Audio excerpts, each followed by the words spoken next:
तर विद्यार्थी मित्रांनो, लास्ट लेक्चरला आपण प्रॉडक्ट मिक्स म्हणजे उत्पादन मिश्र ही संकल्पना अभ्यासलेली आहे. या संकल्पनेमध्ये एकाच वेळेला एकाच छताखाली एकच उत्पादक कशी विविध उत्पादनं विक्रीसाठी आणतो, त्या संदर्भात आपण अभ्यास केलेला आहे. थोडक्यात काय की ज्या वस्तू विक्रीसाठी आणलेल्या असतात, त्या वस्तूंमध्ये कोणत्याही प्रकारचं कोरिलेशन त्या ठिकाणी नसतं.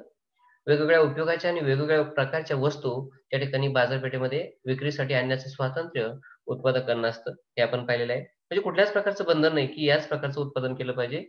अमुक वस्तूचीच निर्मिती किंवा सेवेचीच निर्मिती करावी, असं बंधन उत्पादकांवर नसतं. त्यामुळे उत्पादक कोणत्याही प्रकारचं उत्पादन घेण्यासाठी मुक्त असतात, स्वतंत्र असतात. तर या ठिकाणी आपण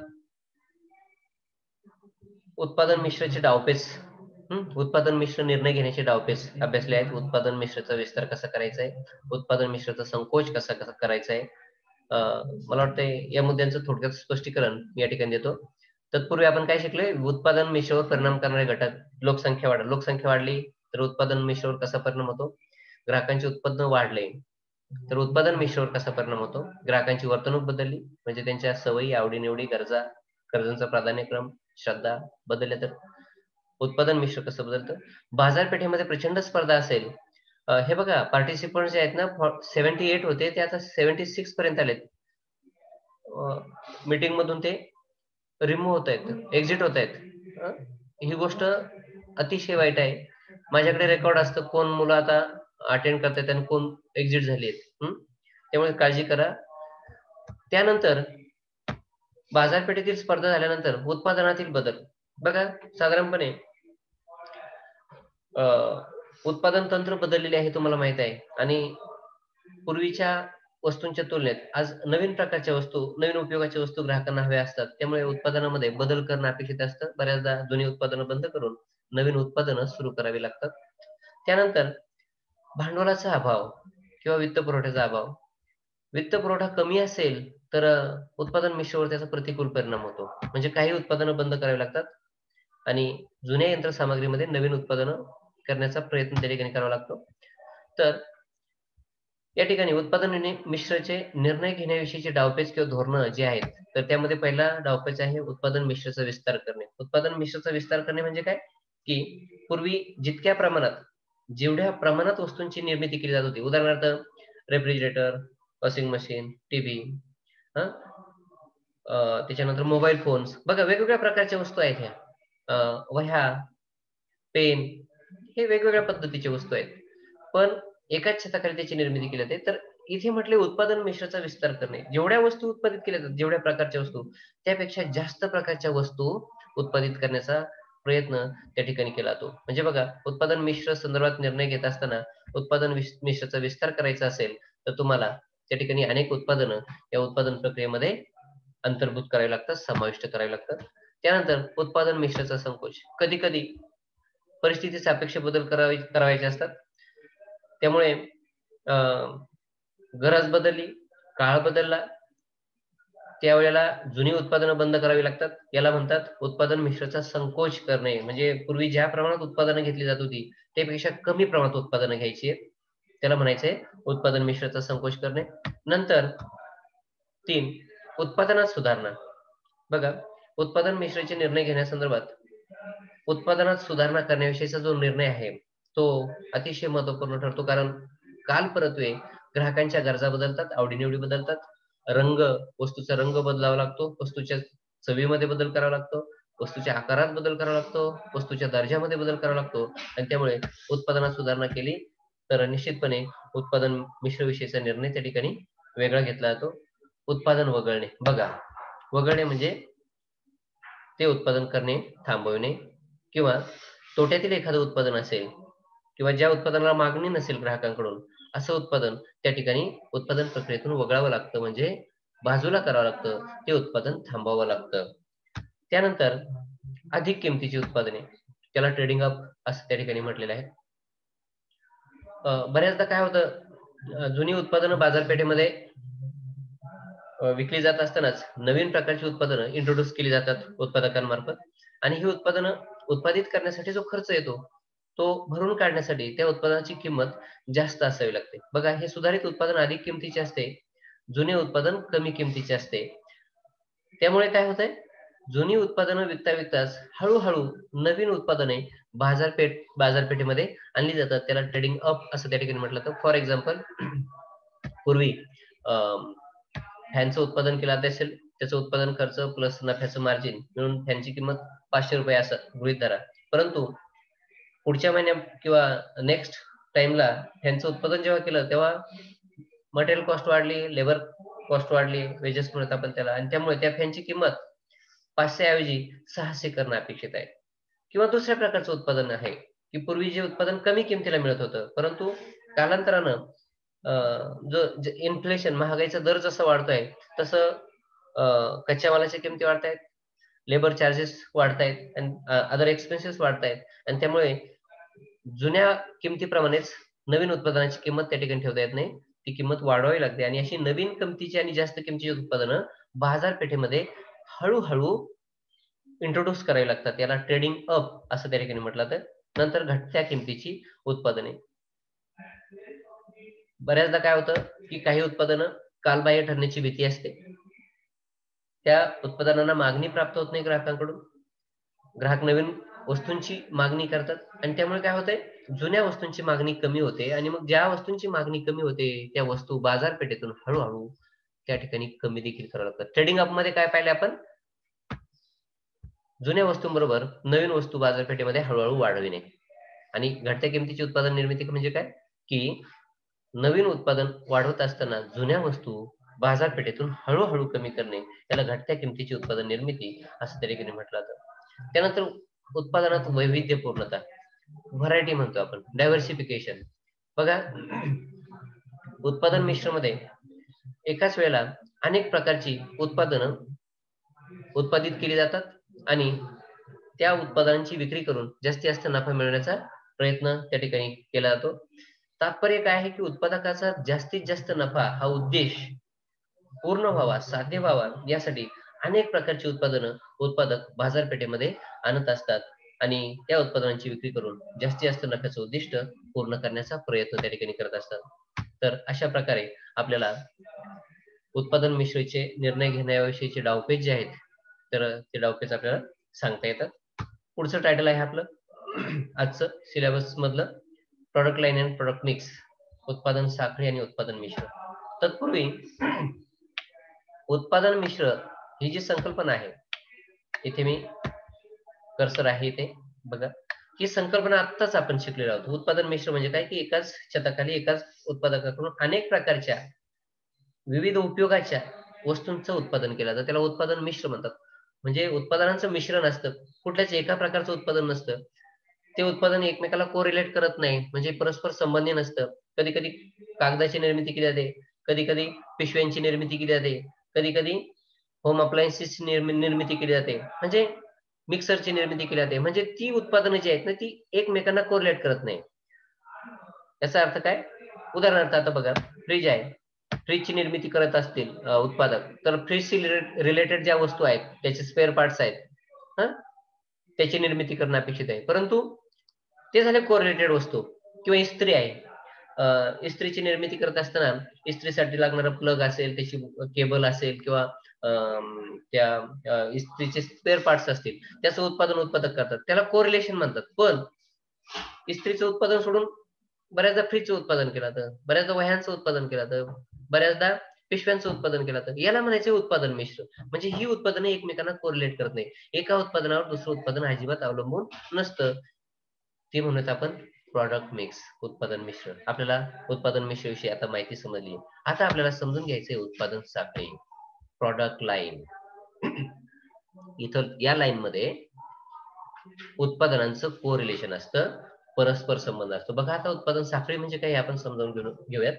उत्पादन साखळीमध्ये एकाच समूहातील विविध वस्तू विक्रीसाठी उपलब्ध करून देणे अभिप्रेत आहे. बघा, एकाच समूहातील म्हणजे एकाच प्रकारच्या वस्तू उत्पादन साखळीमध्ये एकाच व्यापारी ब्रँड चिन्हाचा किंवा ब्रँडचा वापर केला जातो. उत्पादनाचा विचार करताना व्यवसाय संघटना उत्पादन अगर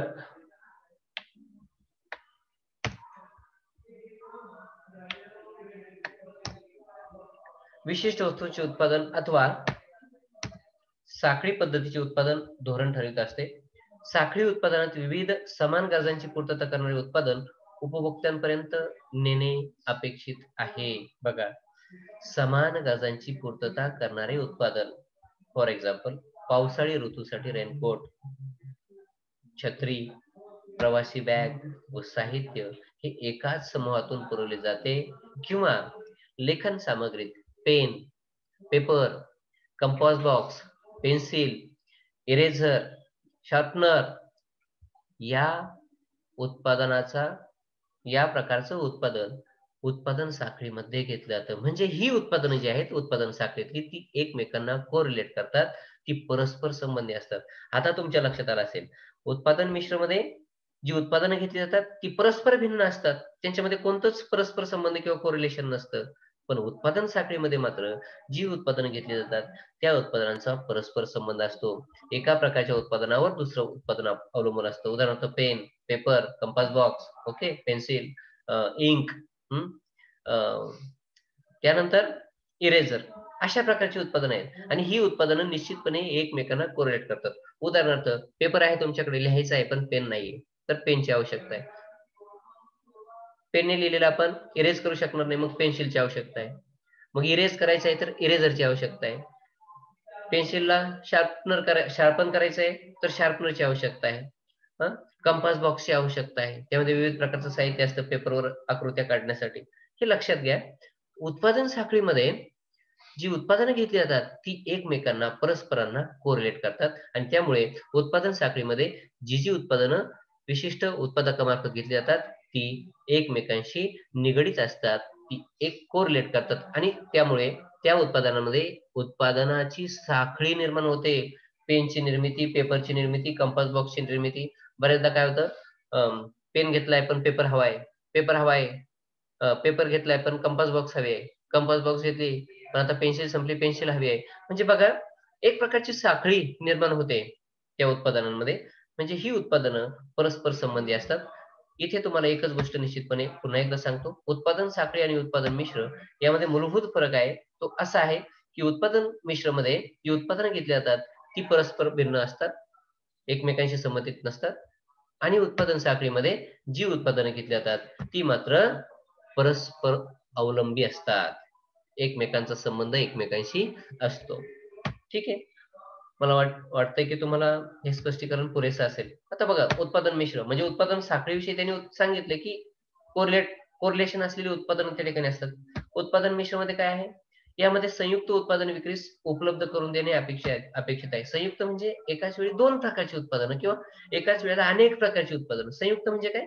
एकाच वेळी अनेक, एकच नाही किंवा एकाच प्रकारचं उत्पादन नाही किंवा त्याला रिलेटेड असलेलंच उत्पादन नाही, तर अनेक प्रकारची उत्पादनं, याला संयुक्त उत्पादन असं म्हटलं जातं. एखाद्या उद्योग समूहाची सर्वच उत्पादने एकाच ठिकाणी विक्रीस उपलब्ध करून देणे हे सुद्धा उत्पादन मिश्र होय. बऱ्याचदा काय होतं, एका उत्पादन संस्थेमार्फत अनेक प्रकारची उत्पादनं उत्पादित केली जातात. ती सगळीच्या सगळी उत्पादनं विक्रीसाठी म्हणजे ग्राहकांना खरेदीसाठी उपलब्ध करून दिले जातात. त्याला आपण उत्पादन मिश्र असं म्हटलंय. तुम्ही व्याख्येमध्ये पाहिलं की ग्राहकांना वस्तूंचा संच जो खरेदीसाठी उपलब्ध होतो किंवा उत्पादकाने तो उपलब्ध करून दिलेला असतो, खरेदीसाठी ठेवलेला असतो, त्याला उत्पादन मिश्र आपण म्हटलेलं आहे.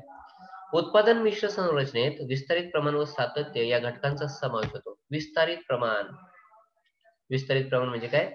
उत्पादनांचा विस्तार झालेला असतो.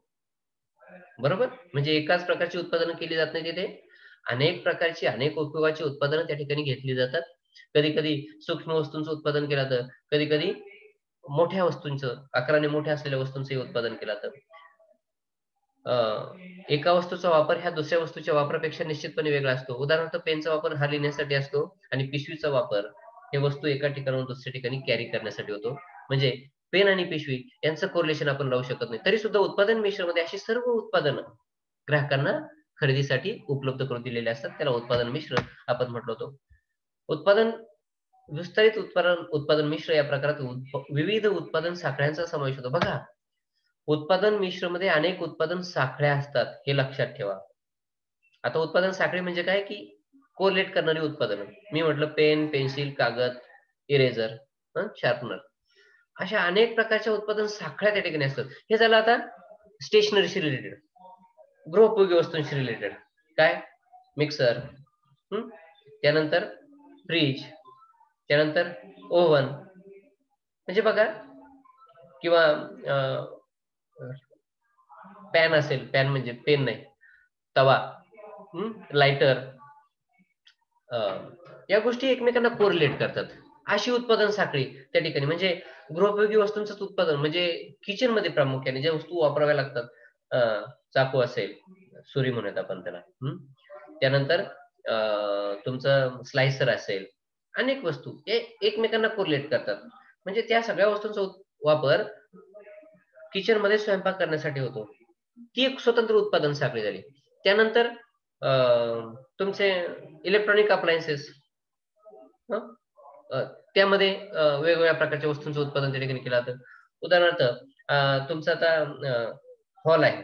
हॉलमध्ये तुम्हाला ज्या वस्तू ठेवाव्या लागतात, मग तिथे तुमचं शोकेस असेल किंवा तुमचं एल-ई-डी असेल, म्हणजे टीव्हीला मी एल-ई-डी म्हटलं बरं का. तर अशा पद्धतीची उत्पादनं कोरिलेट करतात, की जेणेकरून एका वस्तूची खरेदी केल्यानंतर दुसऱ्या वस्तूची खरेदी त्या ठिकाणी करावी लागते. उदाहरणार्थ एल-ई-डी आता खरेदी केलाय, मग त्याला वॉल माउंटिंगचं स्टँड असतं स्वतंत्र, ते खरेदी करावं लागतं. बरोबर की नाही? टेबल टीव्ही असेल, तर त्या टेबल टीव्ही ठेवण्यासाठी तो टेबल असणं अपेक्षित आहे. कॉम्प्युटर आहे, बरोबर? तर कॉम्प्युटर ठेवण्यासाठी तुम्हाला टेबल आवश्यक असणार आहे.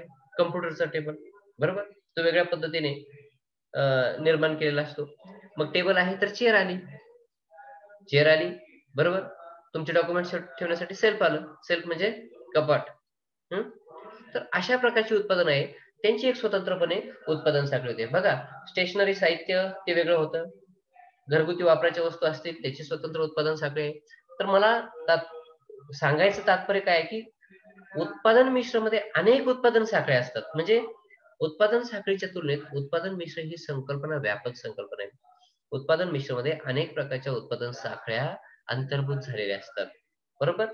एखाद्या मोठ्या उद्योग समूहामध्ये कृषी उत्पादन, ग्राहकोपयोगी उत्पादने, इलेक्ट्रॉनिक वस्तूंची उत्पादने अशा विविध उत्पादन शाखेद्वारे उत्पादन होत असते. उदाहरणार्थ कृषी उत्पादन, शेतीशी निगडीत, शेतीसाठीची औषधं, शेतीसाठीची अवजारे, यंत्रे, स्प्रे पंप असेल किंवा औषध असतील त्या प्रकारची, शेतीची मशागत करण्यासाठी लागणारी अवजारं, शेतीसाठी वापरली जाणारी बियाणं, कीटकनाशके, तर अशा अनेक वस्तू.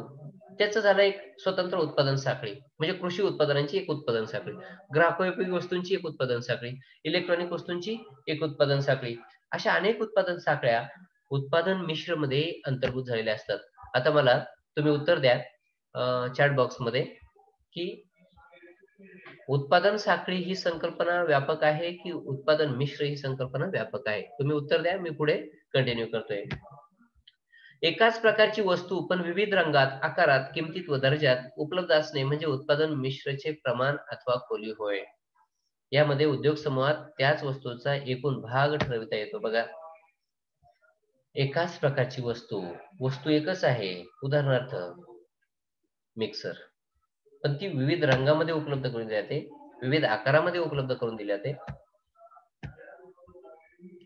Okay, product mix. नयन, तुला काय सांगायचं बेटा? प्रोडक्ट मिक्स व्यापक आहे, की इथे प्रोडक्ट लाईन व्यापक आहे? प्रोडक्ट लाईन व्यापक, उत्पादन साखळी व्यापक नाही बेटा, प्रोडक्ट लाईन. मला तेच अपेक्षित होतं. मी पुन्हा एकदा रिपीट करतोय, काय, की उत्पादन मिश्र आणि उत्पादन साखळी या दोन संकल्पना आहेत. प्रोडक्ट लाईन, उत्पादन साखळी, प्रोडक्ट लाईन आणि प्रोडक्ट मिक्स अशा दोन. उत्पादन मिश्र ही संकल्पना व्यापक आहे. अतिशय छान उत्तर दिलंय. खडके प्रियंका, अभिनंदन बेटा तुझं. Product mix. अनिता मगरने उत्तर दिले. होन वैष्णवीने उत्तर दिले. प्रोडक्ट मिक्स ही व्यापक संकल्पना आहे. प्रॉडक्ट लाईन नाही, कारण प्रॉडक्ट मिक्स मध्ये अनेक प्रकारच्या प्रोडक्ट लाईन्स असतात. म्हणजे प्रोडक्ट लाईन मध्ये काय होतं, सारख्याच उपयोगाच्या वस्तू आहेत, त्यांचं कोरिलेशन असतं. आणि प्रॉडक्ट मिक्स मध्ये अनेक उत्पादन साखळ्या असतात, त्यांचं काही कोरिलेशन नसतं, एकाच प्रकारच्या वस्तू त्या नसतात. पुन्हा एकदा सांगतो, उत्पादन मिश्र ही संकल्पना उत्पादन साखळी या संकल्पनेपेक्षा व्यापक आहे, कारण उत्पादन मिश्र मध्ये अनेक उत्पादन साखळ्यांचा समावेश होतो. इथे बघा, उत्पादन मिश्र या प्रकारात विविध उत्पादन साखळ्यांचा समावेश होतो. हे वाक्य पाहताय तुम्ही? हे बघा, मी त्याला डार्कन करतोय, हायलाइट करतोय. हे बघा, उत्पादन मिश्र मध्ये, विस्तारित उत्पादन मिश्र मध्ये विविध उत्पादन साखळ्यांचा समावेश होतो. म्हणजे उत्पादन मिश्र ही संकल्पना अनेक उत्पादन साखळ्यांनी परिपूर्ण असते, किंवा उत्पादन मिश्र मध्ये अनेक उत्पादन साखळ्यांचा समावेश त्या ठिकाणी झालेला असतो. बघा, इथे आपण चर्चा करत होतो, एकाच प्रकारची वस्तू पण विविध रंगात, आकारात, किमतीत व दर्जात उपलब्ध असणे म्हणजे उत्पादन मिश्राचे प्रमाण किंवा खोली. बघा, एकाच प्रकारचे उत्पादन म्हणजे काय? ते कृषी प्रकारचे उत्पादन असेल किंवा ग्राहकोपयोगी वस्तूंचं उत्पादन असेल. आपण यापूर्वी शिकलो, ग्राहकोपयोगी वस्तूंचं उत्पादन आणि दुसऱ्या बाजूला कार्यालयीन उपयोगाच्या वस्तू, त्या एकाच उपयोगाच्या वस्तू आहेत असं आपण गृहीत धरूयात. तर अशा वस्तूंच्या किमतीत, दर्जात, आकारात बदल केला जातो आणि अनेक वस्तू त्या ठिकाणी उपलब्ध करून दिल्या जातात. त्याला म्हणतात उत्पादन मिश्राची खोली किंवा लांबी. आपण यापूर्वी ते शिकलेलं आहे. ओके.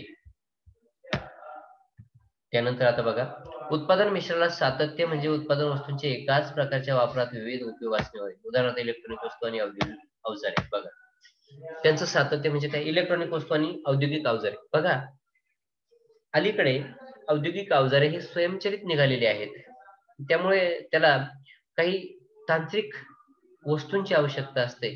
उदाहरणार्थ तुमचा स्प्रे पंप आहे, बरोबर ना? तर स्प्रे पंप हा इलेक्ट्रॉनिक पद्धतीने चालू शकतो. तुमचं बटन ऑन केलं की तुमचा पंप सुरू होतो. पूर्वी हँड पंप असायचा, पण आता ही औद्योगिक अवजार बघा, औद्योगिक अवजार म्हणजे कारखान्यातून वापरली जाणारी यंत्र तंत्र, ही अवजारं आता मॅन्युअली हँडल केली जात नाही, मॅन्युअली चालवली जात नाही. तर ही साधनं जी आहेत ती इलेक्ट्रॉनिक पद्धतीने चालवली जातात. वेगवेगळ्या प्रकारच्या किट त्यामध्ये इन्स्टॉल केलेले असतात. उदाहरणार्थ तुमचा टीव्ही असेल, त्यामध्ये वेगवेगळ्या प्रकारच्या किट अंतर्भूत केलेल्या असतात. पूर्वी रेडिओ होता, रेडिओ प्रमाणेच रेडिओ असेल, तुमचे अनेक इलेक्ट्रॉनिक साधनं असतील, त्यामध्ये अनेक प्रकारच्या किट्सचा वापर केलेला असतो आणि त्यामुळे काय होतंय, ती अवजारं जी आहेत, ती यंत्र जी आहेत, ती स्वयंचलित होतात. म्हणजे इलेक्ट्रॉनिक पद्धतीने चालतात. तिथे मॅन्युअल किंवा मनुष्यबळाची किंवा मानवी परिश्रमाची श्रमाची आवश्यकता नसते. म्हणजे हे झालं औद्योगिक अवजारं आणि इलेक्ट्रॉनिक वस्तू यांचं कोरिलेशन. आणखी एक उदाहरण सांगतो ग्रामीण भागाशी निगडीत. बघा, आता इलेक्ट्रिक आणि इलेक्ट्रॉनिक यामध्ये फरक आहे, ते पण लक्षात घ्या. आता मी जे उदाहरण सांगतोय ते इलेक्ट्रिकचं उदाहरण सांगतोय. इलेक्ट्रिक वस्तू किंवा इलेक्ट्रिक आणि वस्तू यांचा संबंध बघा. ग्रामीण भागामध्ये पूर्वी लाईट आली, पूर्वी म्हणजे आता पण लाईट येते आणि आता पण लाईट जाते. पूर्वीच्या तुलनेत आता जास्त प्रमाणात लाईट जाते. तर शेतामध्ये पाणी जे भरायचं असतं त्यासाठी विद्युत पंप, मोटारचा वापर केलेला असतो. मग लाईट आली की तुम्हाला काय करावं लागतं?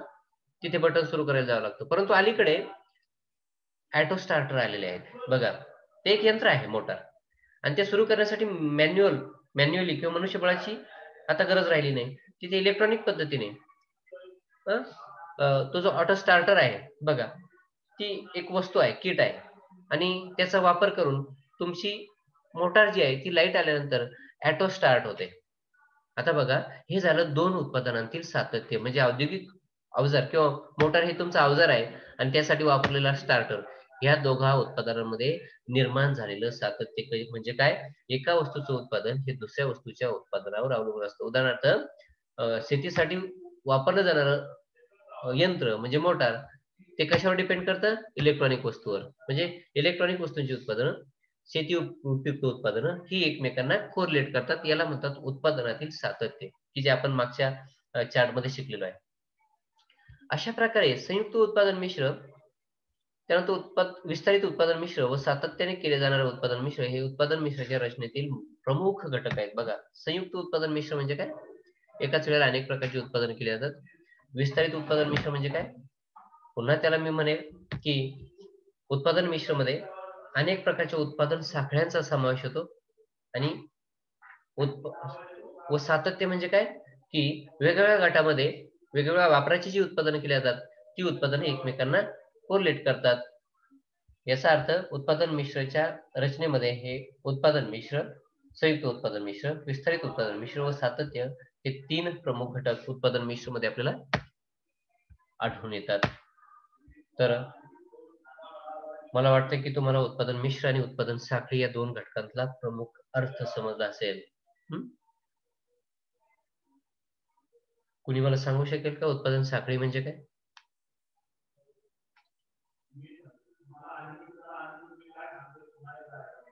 उत्पादन साखळी किंवा उत्पादन मिश्र म्हणजे काय? हे बघा उत्पादन मिश्र आणि उत्पादन साखळी या 2 संकल्पना आहेत. इथे बघा उत्पादनाचा विचार करताना व्यवसाय संघटना उत्पादन विशिष्ट वस्तूचे उत्पादन अथवा साखळी पद्धतीचे उत्पादन धोरण ठरवित असते. साखळी उत्पादनात विविध समान गरजांची पूर्तता करणारे उत्पादन, समान गरजांची पूर्तता करणारे उत्पादन उपभोक्त्यांपर्यंत नेणे म्हणजे उत्पादन साखळी. समान गरजांची पूर्तता करणारे उत्पादन हे लक्षात घ्या. इथे गरजा समान असतात आणि त्यांची पूर्तता करणारे उत्पादन म्हणजे उत्पादन साखळी. उदाहरणार्थ तुमचं लेखी म्हणजे तुम्हाला अभ्यास करायचा आहे, तर त्या अभ्यासाविषयीच्या गरजा या झाल्या समान गरजा. पेन पाहिजे, पेन्सिल पाहिजे, कागद पाहिजे, तर इरेजर पाहिजे, पेन्सिल पाहिजे, या झाल्या समान गरजा तुमच्या. तर त्यासाठीची उत्पादन करणे या उत्पादनांना म्हणतात उत्पादन साखळी. म्हणजे ही उत्पादनं एकमेकांना कोरिलेट करतात. आणि उत्पादन मिश्र म्हणजे काय की एखाद्या समूहाची सर्वच उत्पादने विविध एकाच ठिकाणी विक्रीसाठी उपलब्ध करून देणे. मग ती अनेक प्रकारच्या उत्पादन साखळ्यांनी समाविष्ट असतात. उदाहरणार्थ शालोपयोगी वस्तूंचं उत्पादन असेल, त्यानंतर गृहोपयोगी वस्तूंचं उत्पादन असेल, त्यानंतर कार्यालयीन उपयोगाच्या वस्तूंचं उत्पादन असेल. अशा प्रकारे उत्पादन मिश्र मध्ये अनेक प्रकारच्या वस्तू विक्रीसाठी उपलब्ध केलेल्या असतात. ओके, समजले प्रोडक्ट लाईन आणि प्रोडक्ट मिक्स. ओके, उत्पादन साखळी आणि उत्पादन मिश्र. ठीक, आज आपण पुढचा मुद्दा जो आहे तो अभ्यासासाठी घेणार आहोत सिलेबस मधला. त्याला उत्पादनाचे वर्गीकरण किंवा प्रोडक्ट क्लासिफिकेशन असं म्हटलेलं आहे. कोणकोणत्या प्रकारची उत्पादनं प्रामुख्याने घेतली जातात, तर त्यामध्ये प्रामुख्याने 3 प्रकारची उत्पादनं घेतली जातात हे आपण पाहतो. हे बघा, उत्पादनाचे वर्गीकरण पुढील प्रकारे करता येते. उदाहरणार्थ सहजगत्या मिळणारे उत्पादन म्हणजे या वस्तू सहजासहजी किंवा अगदी परिश्रम न घेता उपलब्ध होतात, याला म्हणायचं आहे सहजगत्या मिळणारे उत्पादन. त्यानंतर ठराविक विक्री केंद्रातूनच मिळणारे उत्पादन. काही उत्पादनं ही विशिष्ट ठिकाणी किंवा विशिष्ट विक्री केंद्रांवरच विक्रीसाठी उपलब्ध झालेली असतात.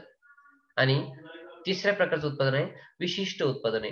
ही विशिष्ट उत्पादने सुद्धा विशिष्ट वेळी आणि विशिष्ट ठिकाणीच विक्रीसाठी ठेवलेली असतात. उदाहरणार्थ काय, येवल्याची पैठणी, बरोबर, काश्मीरची शॉल, विशिष्ट उत्पादन आहे ही सर्वत्र आणि सगळ्याच ठिकाणी उपलब्ध होत नाहीत. काही उत्पादनं ठराविक विक्री केंद्रावर मिळतात आणि काही उत्पादनं अशी असतात ही कुठेही सहजगत्या उपलब्ध होतात. असं वर्गीकरण आपल्याला उत्पादनांचं करता येतं. यामध्ये असं म्हटलंय उपभोक्त्यांपर्यंत वस्तू विक्रीस उपलब्ध करून देण्यासाठी मूळ उत्पादित वस्तूंचे वर्गीकरण करणे महत्त्वाचे ठरते. उदाहरणार्थ ग्राहकोपयोगी वस्तू उत्पादनात सोयीप्रमाणे, गरजेप्रमाणे व आवडीप्रमाणे उत्पादनाची खरेदी केली जाते. यामध्ये टूथपेस्ट असेल, साबण असेल, शॅम्पू असेल, वॉटर असेल, खाद्यपदार्थ असेल, यामध्ये या वस्तूंचा समावेश ग्राहकोपयोगी वस्तूंच्या उत्पादनात केला जातो. तर या ठिकाणी असं म्हटलंय वस्तू सहजपणे उपलब्ध होऊ शकते, त्यासाठी फार कष्ट किंवा वेळ देण्याची गरज पडत नाही. अशा वस्तू जवळच व मुबलक प्रमाणात उपलब्ध असतात. तसेच त्यांची किंमतही उपभोक्त्याला माहिती असते. याला सोयीनुसारची उत्पादने किंवा सोयीनुसार उत्पादनाचे वर्गीकरण असं म्हटलेलं आहे. म्हणजे पहिला प्रकार जो आहे ना, आपण चार्ट बघणार आहोत त्या संदर्भातला. हे बघा, उत्पादनांचे वर्गीकरण आपल्या या ठिकाणी दिलेले आहे. तर त्यामध्ये 3 प्रकारची उत्पादन आहेत मी स्पष्ट केल्याप्रमाणे. तर त्यामध्ये पहिलं उत्पादन होतं सहजगत्या उपलब्ध होणारे उत्पादन, जे स्पष्टीकरण आपण जस्ट पाहिले काय की या वस्तू सहजपणे उपलब्ध होऊ शकतात. उपभोक्त्याला फार कष्ट किंवा वेळ देण्याची गरज नाही. अशा वस्तू अगदी जवळच किंवा मुबलक प्रमाणात उपलब्ध असतात. तसेच त्यांची किंमतही उपभोक्त्याला माहीत असते. याला म्हणायचे सोयीनुसार उत्पादनाचे वर्गीकरण. त्यानंतर आता त्यामध्ये बघा, उदाहरण तुम्ही पाहिले, टूथपेस्ट असेल, वर्तमानपत्र असेल, दैनंदिन वापराच्या वस्तू असतील, तर या वस्तू सहजगत्या तुम्हाला उपलब्ध होतात. तुम्हाला वर्तमानपत्र मिळवण्यासाठी जास्त फिरण्याची आवश्यकता नाहीये किंवा तुम्ही दुसऱ्या कामामध्ये हे काम सुद्धा पूर्ण करू शकता. टूथपेस्ट आहे, ती सुद्धा म्हणजे अगदी सहजपणे अवेलेबल होते. दैनंदिन वापराच्या वस्तू आहेत. काय? साबण असेल, ब्रश असेल,